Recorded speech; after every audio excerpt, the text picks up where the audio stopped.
né, sempre demonstrando esse carinho, e eu por ele, né? E ele realmente foi uma figura extraordinária da Bahia.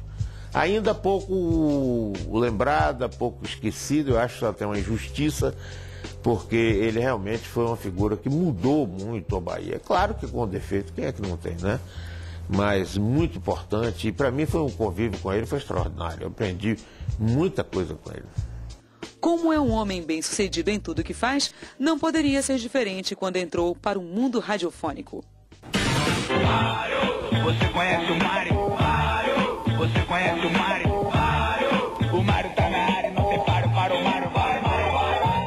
Quando eu fui administrar a Rádio Cidade, era como as outras todas, chamada Rádio Vitrolão.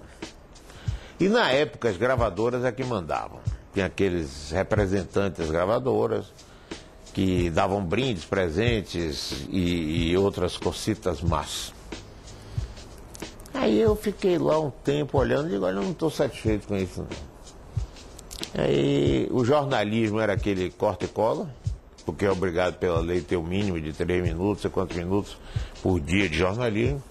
Então normalmente tinha uma pessoa só que saía nos jornais, cortava e dava para o locutor. Eu digo não.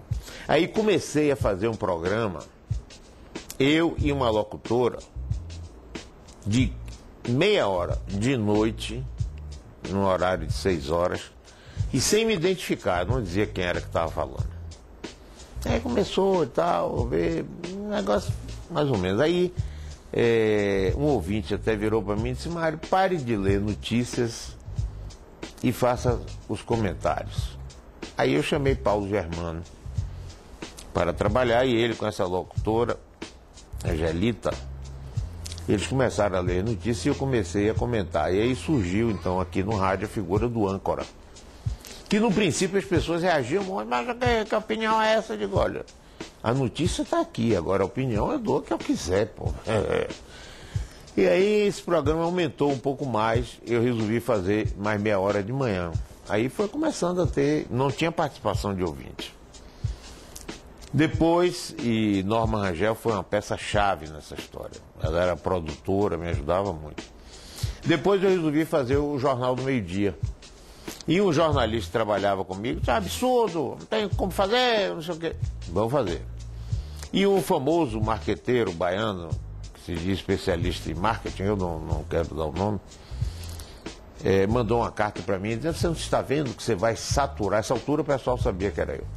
Vai saturar você toda hora, não pode, não faça isso. Tá bom. E aí,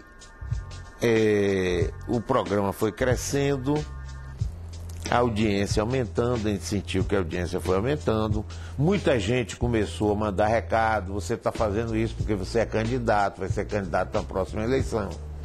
Isso há 15 anos atrás, veja quantas eleições já se passaram. E eu não fui candidato a nenhuma. Mas pessoas achavam que eu estava ali fazendo um trampolim. E aí foi indo, quando um dia, uma pessoa que eu gostava muito, que já morreu, Davi Hall, ele foi fazer uma visita para mim. E aí começamos a conversar, e eu preocupado com o destino da rádio, como é, como não é. Ele chegou, Mário, você tem que transformar essa rádio numa rádio AM, só que transmitida FM. Eu digo, como é assim? Falado o tempo todo, rapaz. Tem que ser falado o tempo todo. Esquece esse negócio de música. Música tá todo mundo botando aí, você vai ser mais um. E eu disse, tem toda a razão. E aí nós partimos para mudar. Nesse interim, eu já estava começando a deixar os ouvintes participarem. No princípio, muitos entraram dizendo besteira, xingavam, não sabiam usar o espaço, mas depois ficou uma coisa extraordinária, né? Porque hoje você entra sem dizer exatamente, pode dar um nome qualquer, e não diz o que é que vai falar, com liberdade total. E quem me ajudou muito nesse processo de transformar a rádio no formato que ela está foi minha filha Mariana. Né? Ela estava, na época ela estava trabalhando comigo, eu já estou em São Paulo, ela disse, não, meu pai, isso mesmo, vambora, e ajudou. E Chico também, né, que hoje é o principal executivo, ele realmente comanda tudo, eu nem sei. Eu hoje sou um apresentador da rádio do Pitaco no jornal, fora disso. Então foi daí que surgiu, do princípio, e aí foi crescendo. É um trabalho longo, porque tem 15 anos, e hoje nós estamos em primeiro lugar no Ibope em vários horários. Uma das figuras importantes nos programas que Mário Kertes apresenta é Abraão Brito. Abraão Brito, rapaz, é um dos sujeitos mais corretos que eu já conheci em minha vida. Na dele, honestíssimo e inteligentíssimo, com um excelente nível cultural. Ele entende de livro, de filme e um senso de humor e de oportunidade que poucas pessoas têm. Eu admiro demais Abraão Brito. Então, a ligação minha com ele é fenomenal, né? Porque a gente tem uma sintonia, né? E ele é importantíssimo para os meus programas, né? Porque ele, quantas vezes eu paro para dar risada das tiradas dele, né? Aquela tradução do alemão mesmo, que ficou antológica, né? É uma coisa, rapaz, só de um sujeito como ele. E você veja o seguinte, não é nada ensaiado, nada. Porque as pessoas podem pensar, não, eles dois lá, vão antes, olha aqui, Abraão, eu vou falar isso aqui, você responde aquilo. Nada, nada, nada, nada. Ele é uma figura realmente extraordinária. Dr. Mário é uma pessoa muito importante na minha vida profissional. Desde o início ele tem me dado todas as oportunidades para que eu cresça profissionalmente. E eu tenho aprendido muito com ele. E hoje eu tenho o privilégio e a alegria de usufruir desse sucesso graças à inteligência, à competência e principalmente ao trabalho de Dr. Mário. Por isso mesmo, eu desejo a ele muita saúde para que ele possa continuar no comando desse veículo de comunicação tão importante e tão essencial no dia a dia das pessoas. Mas afinal, quem é Mário Kertes? É isso que você está vendo aqui, não tem por trás, não tem nada não. É isso mesmo que você vê, que você conhece. Eu me exponho muito, né? Na política eu já me exponho muito e na rádio me exponho muito, né? Inclusive com meus sentimentos, minhas fraquezas, meus choros.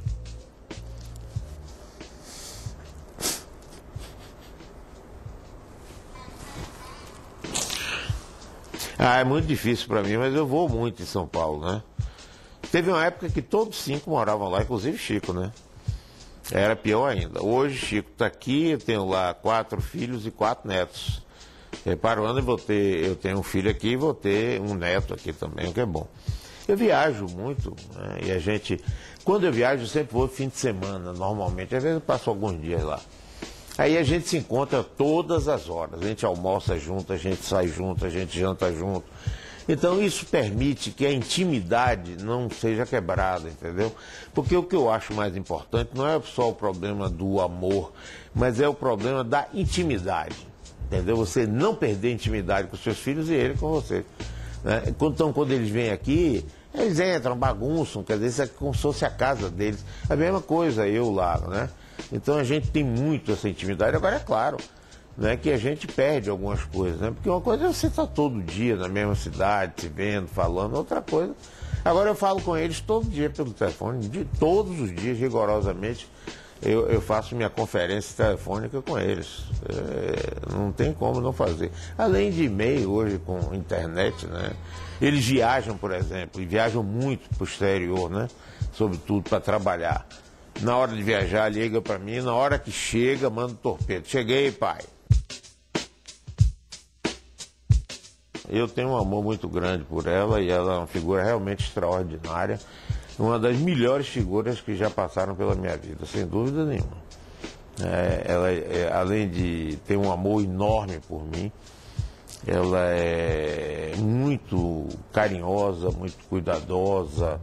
É uma mulher realmente extraordinária, realmente extraordinária. Eu estou muito feliz em que ela esteja comigo e eu com ela. Muito, muito feliz mesmo. Em instantes, um passeio pelo Bahia Gourmet e conheça uma fazenda-hotel bem pertinho de Salvador. Eu volto já.